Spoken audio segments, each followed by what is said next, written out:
మీ business ఏదైనా మీ ఊర్లో promotion చేయాలంటే అది సుమన్ టీవీతోనే సాధ్యం. ఇప్పుడే సంప్రదించండి.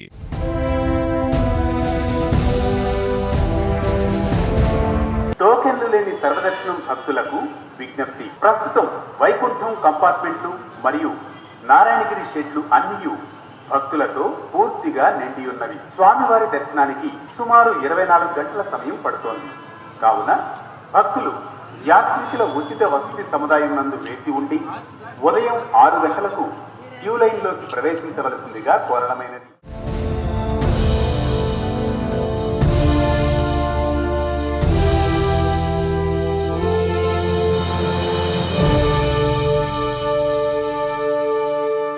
తిరుమలకి భక్తులు పోటెత్తారని చెప్పొచ్చు. తిరుపతి సప్తగిరి కేంద్రం వద్ద ఏ రకమైనటువంటి వాహనాల రద్దీ ఉందో మనం వెనక సైడు గమనించవచ్చు. తిరుపతి గరుడా సర్కిల్ వరకు కూడా వాహనాలు రద్దీ అనేది కనిపిస్తుంది, కంప్లీట్గా మనం చూడొచ్చు. అయితే వైకుంఠ ఏకాదశి దగ్గరలోనే ఉండడంతో కంప్లీట్గా శ్రీవారి భక్తులు ఈ రకమైనటువంటి రద్దీ కనిపిస్తోంది. సో తిరుమలలో కూడా ఇప్పటికే వైకుంఠం క్యూ కాంప్లెక్స్లో అన్నీ కూడా నిండిపోయి శిలాతోరణం వరకు రద్దీ అనేది కనిపిస్తోంది. అయితే ఇవాళ సప్తగిరి తనిఖీ కేంద్రం వద్ద మనం గమనించవచ్చు వాహనాల రద్దీ ఏ రకంగా ఉందంటే, ఒక వాహనం వస్తే దాదాపు 1 గంట నుంచి 1.5 గంట వరకు కంప్లీట్గా ఇక్కడ రద్దీ అనేది కనిపిస్తోంది. సో ఇక్కడికి వచ్చినటువంటి వాహనదారులు కూడా పూర్తిగా ఇబ్బందులకి గురవుతున్నటువంటి పరిస్థితి. అంటే వైకుంఠ ద్వార దర్శనానికి సంబంధించి ఇప్పటికే టీటీడీ కొత్త ప్రణాళికతో ముందుకు వచ్చింది. ఈ డిప్ సిస్టమ్ ద్వారా ఎవరైతే నమోదు చేసుకొని ఉంటారో ఆ ఒక్క ఈ డిప్లో వచ్చినటువంటి టికెట్లను మాత్రమే తిరుమలకి రావాలని చెప్పి ఇప్పటికే టీటీడీ అనౌన్స్ చేసింది. ముఖ్యంగా వైకుంఠ ద్వార దర్శనానికి సంబంధించి అనేక రాష్ట్రాల నుంచి కూడా లక్షలాది మంది భక్తులు తిరుమలకు వస్తూ ఉంటారు. సో ఆ సందర్భంగా గత ఏడాది జరిగినటువంటి తొక్కిసలాట నేపథ్యంలోనే ఈసారి టీటీడీ ఒక కొత్త ప్రణాళికతో ముందుకు వచ్చింది. ఈ డిప్ సిస్టమ్ ద్వారా 3 రోజుల పాటు అంటే 30, 31న 1వ తారీఖున ఈ డిప్ ద్వారా నమోదు చేసుకున్నటువంటి భక్తులు దాదాపు 25 లక్షల మందికి పైగా ఉన్నారు. అయితే వారికి సంబంధించి ప్రతిరోజు 70,000 మందికి ఈ డిప్ ద్వారా టికెట్లు పొందినటువంటి భక్తులు మాత్రమే తిరుమలకి రావాల్సి ఉంటుంది.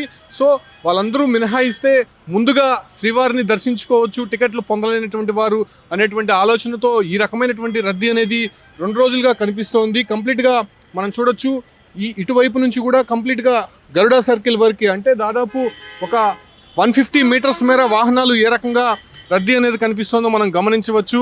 సో నిన్న కూడా తిరుపతి భూదేవి కాంప్లెక్స్ వద్ద టైమ్ స్లాటెడ్ టోకన్ జారీ కేంద్రం వద్ద స్వల్ప తొక్కిసలాట నెలకొంది. కంప్లీట్గా అక్కడికి చేరుకున్నటువంటి పోలీసులు అదే రకంగానే విజిలెన్స్ సిబ్బంది వెంటనే వాళ్ళని కంట్రోల్ చేసి ఆ ఒక్క క్యూ లైన్లన్నీ కూడా మళ్ళీ పునరుద్ధరించారని చెప్పుకోవచ్చు. ప్రస్తుతం తిరుమలలో కూడా ఇదే రకమైనటువంటి సిచ్యువేషన్ కనిపిస్తోంది. 24 అవర్స్ పడతా ఉంది శ్రీవారి దర్శనానికి సంబంధించి. మనం సప్తగిరి తనిఖీ కేంద్రం వద్ద చూడొచ్చు. ఇక్కడ ప్రతి వాహనాన్ని క్షుణ్ణంగా తనిఖీ చేసిన తర్వాత మాత్రమే పైకి పంపిస్తూ ఉంటారు. సో ఆ రకమైనటువంటి పరిస్థితులు మళ్ళీ అంటే ఏదైనా భద్రతాపరమైనటువంటి లోపాలు ఉంటే కానీ ఖచ్చితంగా జాగ్రత్తగా ఉండాలనేటువంటి వచ్చినటువంటి ఆదేశాల మేరకు ఈ రకమైనటువంటి ఏర్పాట్లు మనం చూస్తూ ఉన్నాం. కంప్లీట్గా ప్రతి వాహనాన్ని క్షుణ్ణంగా తనిఖీ చేసిన తర్వాతనే ఇక్కడ నుంచి పైకి పంపిస్తున్నటువంటి పరిస్థితి చూడొచ్చు. వాహనాల రద్దీ ఏ రకంగా ఉందో మనం గమనించవచ్చు. కంప్లీట్గా ఇక్కడ నుంచి కూడా సప్తగిరి తనిఖీ కేంద్రం నుంచి కూడా గరుడా సర్కిల్ ఏదైతే ఉందో అక్కడ వరకు కంప్లీట్గా రద్దీ అనేది మనం గమనించవచ్చు. సో వచ్చేటువంటి 3 రోజుల పాటు కూడా ఇంకా రద్దీ అధికంగా ఉండేటువంటి అవకాశం ఉంటుంది. ముఖ్యంగా శనివారం, ఆదివారాల్లో ఇంకా రద్దీ పెరిగేటువంటి అవకాశం ఉండడంతో కంప్లీట్గా ఈ రకమైనటువంటి రష్ అయితే మనకి స్పష్టంగా కనిపిస్తోందని చెప్పుకోవచ్చు. సో కంప్లీట్గా ఈ ఒక్క వాహనాలు క్లియర్ అవ్వడానికి 2 అవర్స్ పైనే పట్టేటువంటి అవకాశం కనిపిస్తుంది. సో కంప్లీట్గా వచ్చేటువంటి తిరుమల భక్తులకి సంబంధించి ఎటువంటి అసౌకర్యం కలగకుండా ఇప్పటికే అన్ని ఏర్పాట్లు కూడా పూర్తి చేసినటువంటి నేపథ్యంలోనే తిరుపతి సప్తగిరి కేంద్రం వద్ద అదే రకంగానే తిరుమలలో ఉన్నటువంటి అన్ని కంపార్ట్మెంట్లలో భక్తుల రద్దీ అనేది కనిపిస్తోంది.